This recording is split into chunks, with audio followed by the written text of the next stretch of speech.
आस था हर राह में, आस था हर चाह में, आस था हर भाव में, आस था सद्भाव में। आस था, आस था।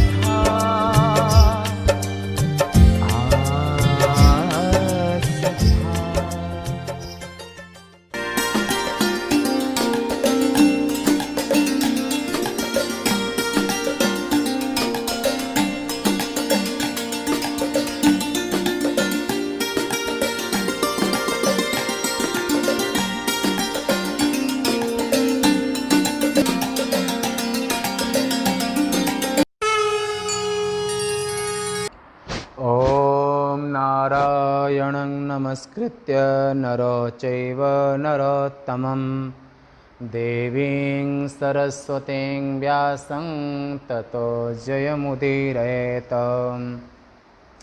आज सितंबर 2020 रुद्र संहिता के द्वितीय खंड में सती खंड में आप अष्टम अध्याय में श्रवण कर रहे हैं। कल आपने संध्या के पुनीत पावन चरित्र को श्रवण किया। सूत जी कहते हैं, इस प्रकार प्रजापति ब्रह्मा जी के वचनों को सुनकर प्रसन्न होकर नारद जी ने ब्रह्मा जी से पूछा कि हे ब्रह्मन, आप भाग्यवान हैं, बुद्धिमान हैं, विष्णु के शिष्य हैं, शिवजी के भक्त हैं, परतत्व को दिखलाने वाले हैं। आपने शिव भक्ति को बढ़ाने वाली अरुंधति की कथा सुनाई। हे धर्मज्ञ, अब उसके दूसरे जन्म के विषय में हम सुनना चाहते हैं। शाविता सुकथा दिव्या शिव भक्ति विवर्धिनी अरुंधत्याः तथा तस्या स्वरूपायाः परे भवे। इदानीं ब्रूहि धर्मज्ञ पवित्रं चरितं परं शिवस्य परपापग्नं मंगलप्रदमुत्तमं गृहीतदारे कामे च दृष्टे तेषु गतेषु च संध्यायां किं तपस्तप्तुं गतायाम् अभवत्ततः। इस प्रकार नारद जी की बात को सुनकर अत्यंत प्रसन्न होकर ब्रह्मा जी कहने लगे। नारद जी ने पूछा था कि स्त्री को स्वीकार कर कामदेव को जाती हुई देख संध्या के तपस्या करने के लिए चले जाने पर उसके बाद क्या हुआ, ऐसा नारद जी ने पूछा। ब्रह्मा जी ने कहा, हे नारद, ब्राह्मणों में श्रेष्ठ नारद, तुम शिवजी के भक्त हो, अतएव धन्य हो। शिवजी की लीला से युक्त उस शुभ चरित्र को सुनो जो आगे हुआ, उस चरित्र को श्रवण करो। मैं जब मोह युक्त होकर अंतर्ध्यान हो गया था, भगवान शिव ने बहुत कुछ ऐसे दुर्वचन कहे जो शिवजी को, और उस शिवजी के वचनों को सुनकर हम बड़े लज्जित हो गए थे।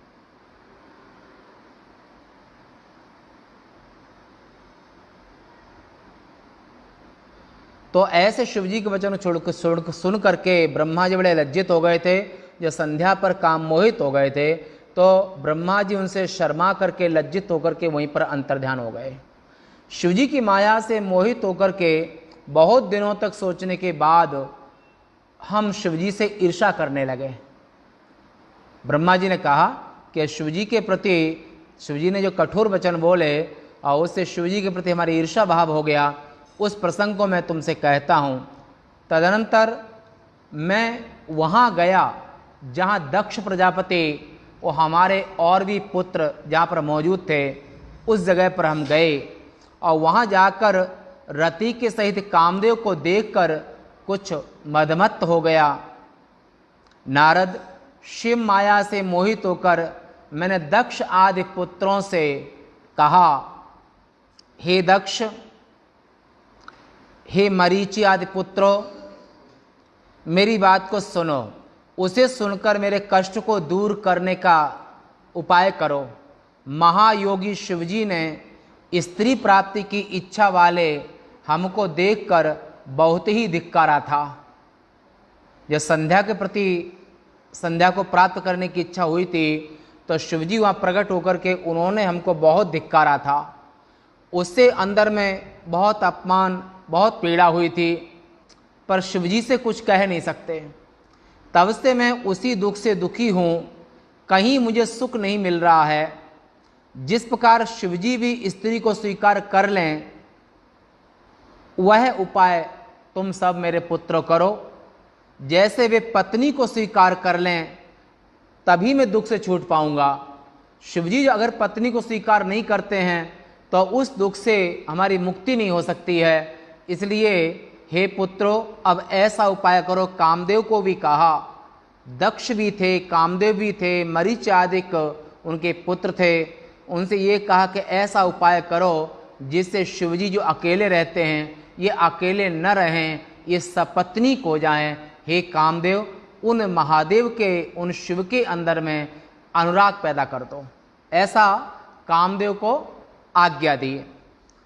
और जब वो पत्नी को स्वीकार कर लेंगे तो हमारे हृदय को बड़ी शांति मिलेगी, ऐसा ब्रह्मा जी ने कहा पुत्रों को।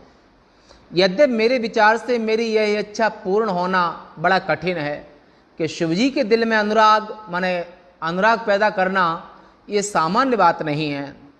और स्त्री प्राप्ति की इच्छा वाला मुझे देखकर शिवजी ने मेरी बड़ी भर्त्सना यानी कि निंदा की थी। बहुत कुछ बुरा भला कहा कि जगत के सृष्टा होकर के अपनी पुत्री के प्रति ऐसा सोचते हो, वो अपमान हम अभी तक भूल नहीं पाए हैं।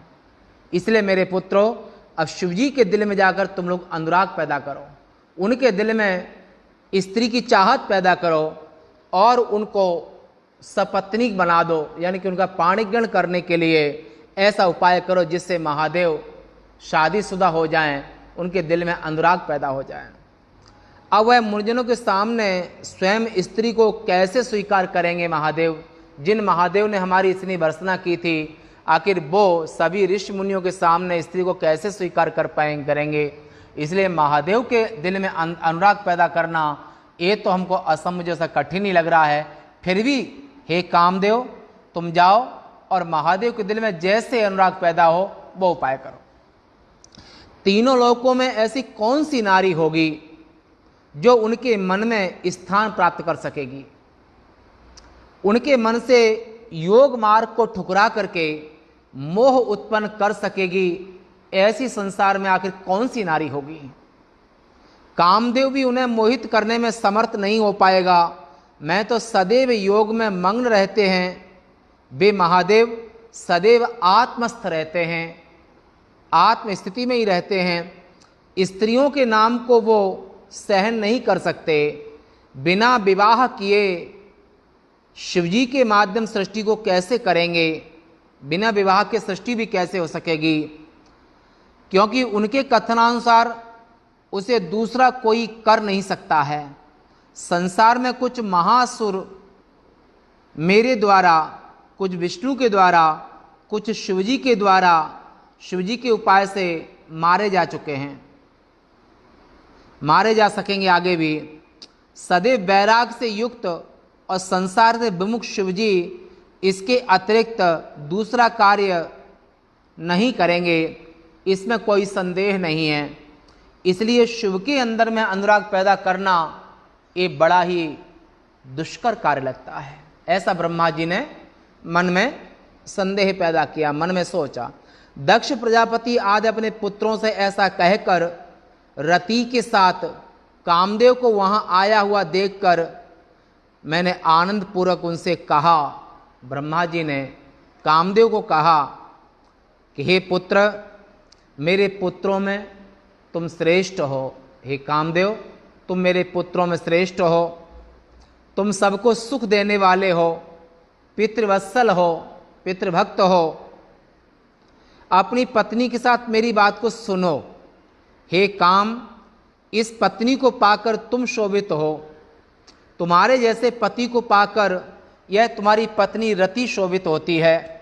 लक्ष्मी जैसे स्त्री से विष्णु भगवान शोभित होते हैं, पति से जिस प्रकार लक्ष्मी विष्णु जैसे पति को पाकर लक्ष्मी जी शोभित होती हैं, जिस प्रकार रात्रि से चंद्रमा शोभा को प्राप्त होता है और चंद्रमा से रात की शोभा होती है, और उसी प्रकार तुम दोनों स्त्री पुरुषों की शोभा हो, तुम दोनों ऐसी तुम्हारी जोड़ी हमेशा बनी रहे, ऐसा कामदेव को ब्रह्मा जी ने बहुत आशीर्वाद दिए। अतः तुम संपूर्ण संसार के नेता यानी कि संचालक हो, ऐसे काम को ब्रह्मा जी ने कहा और पूरे संसार का नेता काम को बना दिया। हे पुत्र, तुम संसार के कल्याण के लिए शिवजी के मन को उस प्रकार मोहित करो जिससे शिवजी शीघ्र ही विवाह करने के लिए तैयार हो जाएं और शिवजी के अंतःकरण में अनुराग पैदा कर दो। हे पुत्र, रति और कामदेव दोनों को आदेश दिया। निर्जन स्थान में, रमणीय स्थान में, पर्वतों में, तालाबों के समीप जहाँ जहाँ शिवजी जाते हैं वहाँ वहाँ तुम उनके साथ जाकर के, वे जितेंद्रिय हैं, स्त्री से रहित हैं, जितेंद्रिय हैं, स्त्री रहित, शिवजी को मोहित करो, उनके दिल में काम पैदा करो।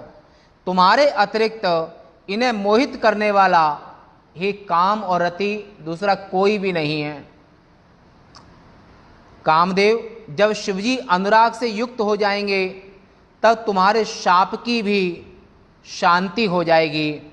इसलिए अपना हित करो और अपने शाप के निदान का उपाय सोचो। और तुम्हारे शाप का उपाय एक ही है कि महादेव को विवाह के लिए तैयार कर लो, उनके दिल में अनुराग पैदा करो, विराग नहीं। वे वीतराग तो स्वाभाविक हैं। सहज एकाकिन के ग्रह कवों की नार खटाए, वीतरागी अंतःकरण में, विरागी अंतःकरण में, एकांत प्रिय अंतःकरण में स्त्री रूपी खटाई कैसे रह सकती है।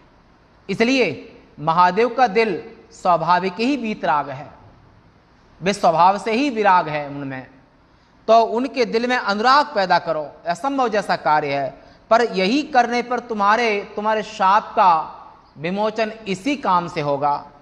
जब शिवजी अनुराग से युक्त होकर और उत्तम स्त्री को प्राप्त करने की इच्छा करेंगे, तब महादेव जी तुम्हें तार देंगे, तुम्हारे शाप से तुमको मुक्त कर देंगे। इसलिए शिवजी को मोहित करने के लिए दूसरी स्त्री को प्राप्त करने का प्रयत्न करो। शिवजी को मोहित कर तुम संसार में अग्रगण्य हो जाओगे। ब्रह्मा जी ने कहा, हे कामदेव, हे रति, अगर तुम शिवजी को मोहित कर पाए और शिवजी के अंदर में अनुराग पैदा कर पाए, विराग को नष्ट कर पाए और स्त्री के प्रति आकर्षण अगर तुमने पैदा कर दिया, तो तुम शाप से मुक्त हो जाओगे। ये हमारा वचन है। ब्रह्मा जी ने कहा कि संसार के स्वामी मुझ अपने पिता की बात को सुनकर कामदेव ने संसार के स्वामी मुझसे ठीक ठीक बात कही। कामदेव ने कहा,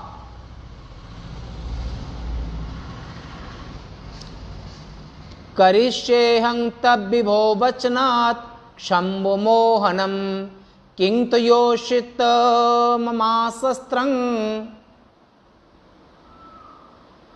किं तु योषित ममास्त्रं में तत्कांता भगवन सृज। ब्रह्मा जी से कहा, हे नाथ, हे मेरे पितृदेव, अनुराग तो उनमें पैदा करने का प्रयास करें, पर कोई स्त्री सामने दिख ही नहीं रही है। आखिर महादेव का अनुराग किस स्त्री में होगा?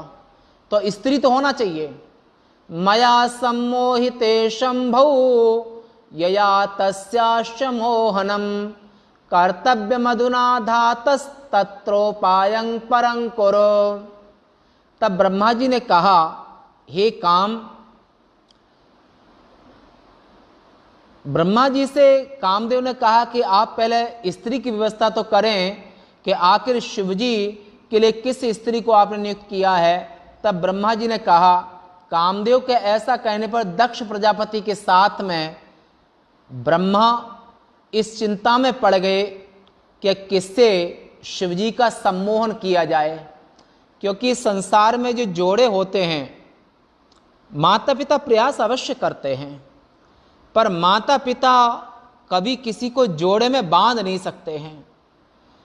पति पत्नी का संबंध ये तो ब्रह्मा जी जोड़े ब्रह्मा जी बना के भेजते हैं, ये ऊपर से जोड़े बन के आते हैं। और जबकि शिव जी का कोई जोड़ा ही नहीं है, तो आखिर शिव जी आकर्षित किसके प्रति होंगे?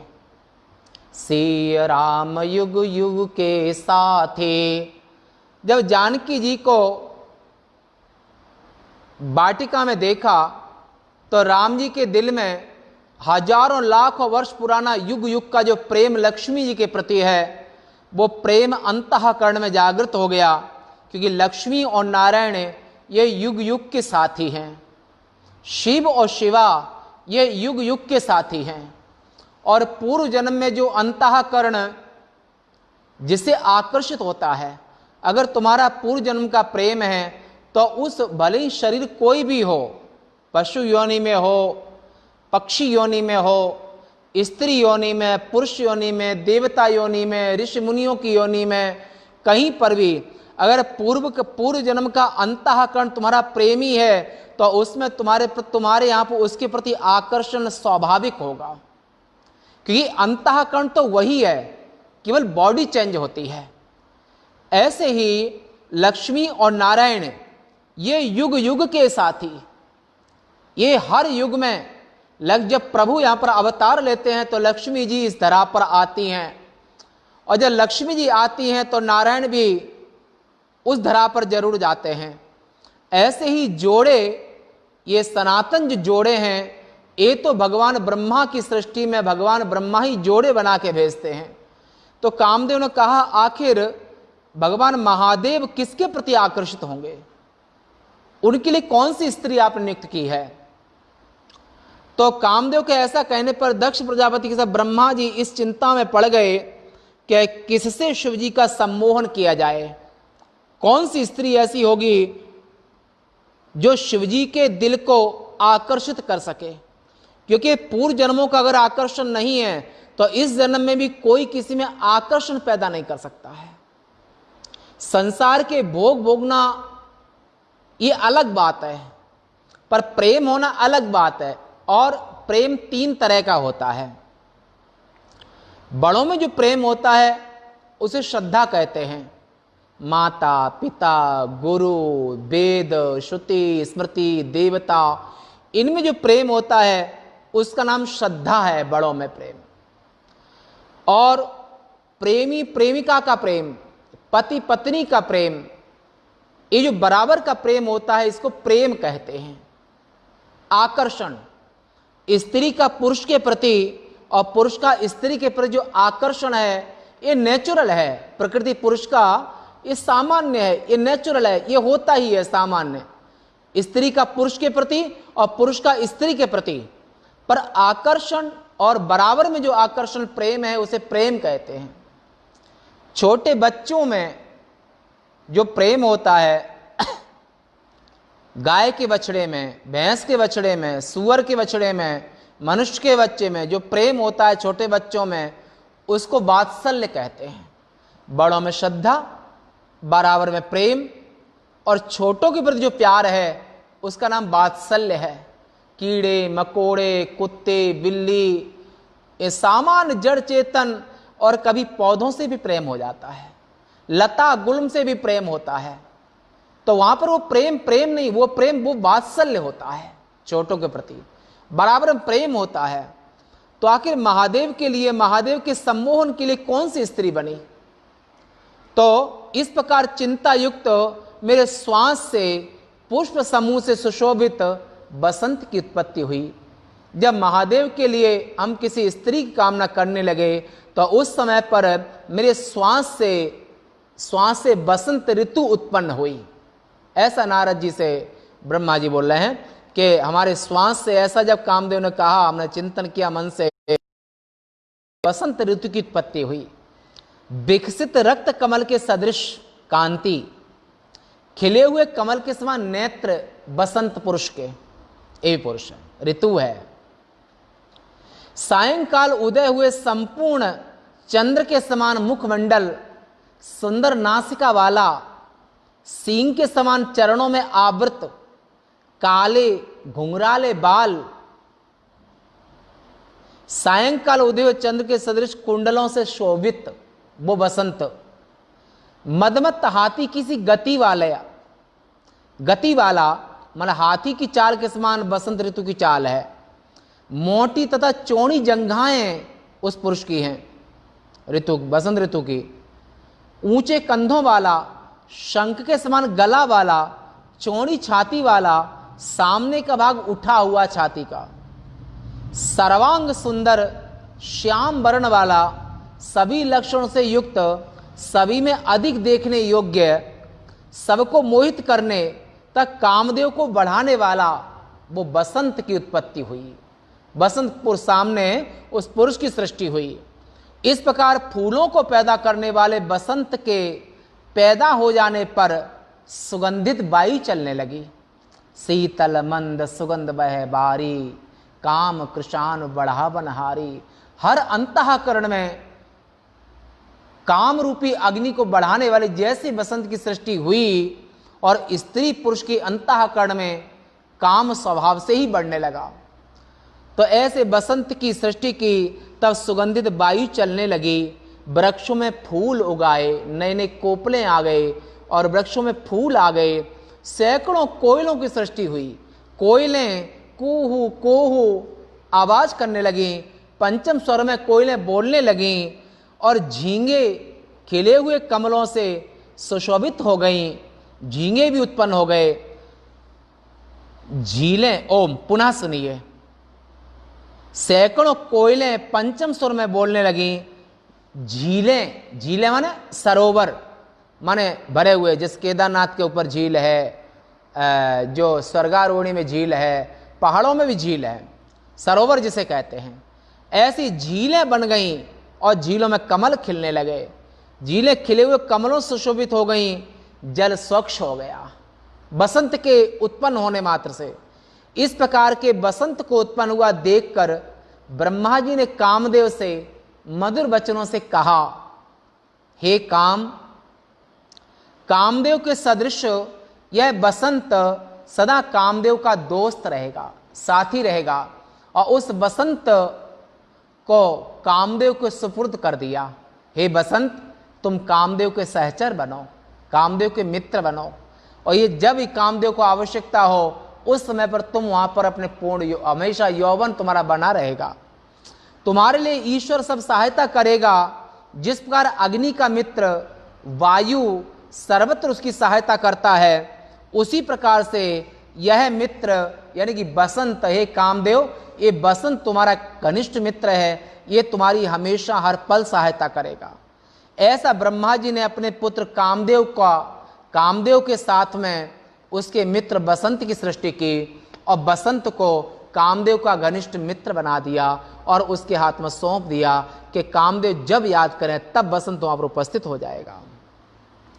भीतरी आनंद का कारण होने से इसका आज से बसंत नाम होगा। उस पुरुष का नाम बसंत रख दिया, क्योंकि बसंत के आने पर अंदर में बड़ी प्रसन्नता, बड़ी खुशी, बड़ा आनंद हर प्राणी को मिलता है। इसलिए अंदर से आह्लाद जिस ऋतु में हो उसका नाम बसंत है।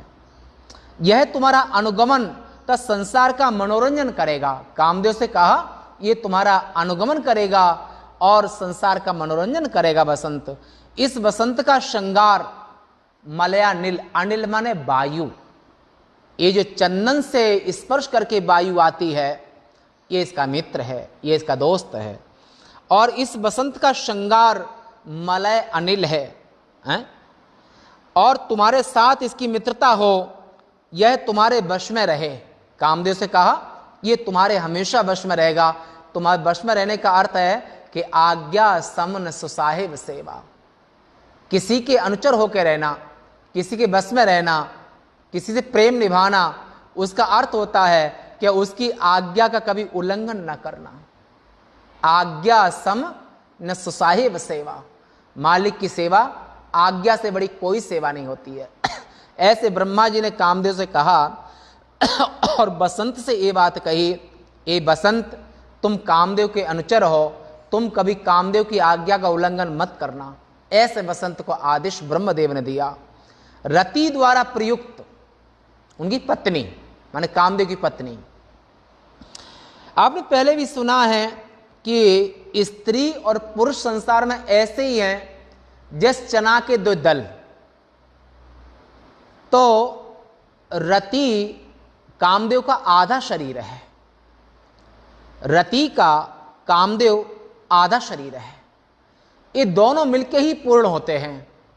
ये दोनों रहेंगे तो एक साथ रहेंगे, नहीं तो एक भी नहीं रहेंगे। और अगर अकेले रहेंगे तो ये हमेशा दुखी रहेंगे। इसलिए सयुग्म भावेन राजते, ये जोड़े को जगत सृष्टा ब्रह्मा ने इस संसार में जोड़ों को पैदा किया है।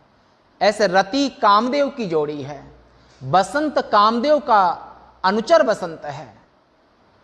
और ऐसे रति द्वारा प्रयुक्त बिब्बोक, बिब्बोक शब्द का अर्थ होता है यहां पर कि इसका अर्थ यहां पर दिया है कि असौ बसंत शृंगारो बसंतो मलया नीलः भवेत्तु सहृदो भावः सदा त्वद वशवर्तिनः। माने सुहृद भाव, माने प्रेमी भाव, माने कोमल भाव, माने समर्पण भाव, समर्पण भाव, आत्मीय भाव और स्निग्ध भाव जो स्त्रियों में स्वाभाविक होता है पुरुषों के प्रति।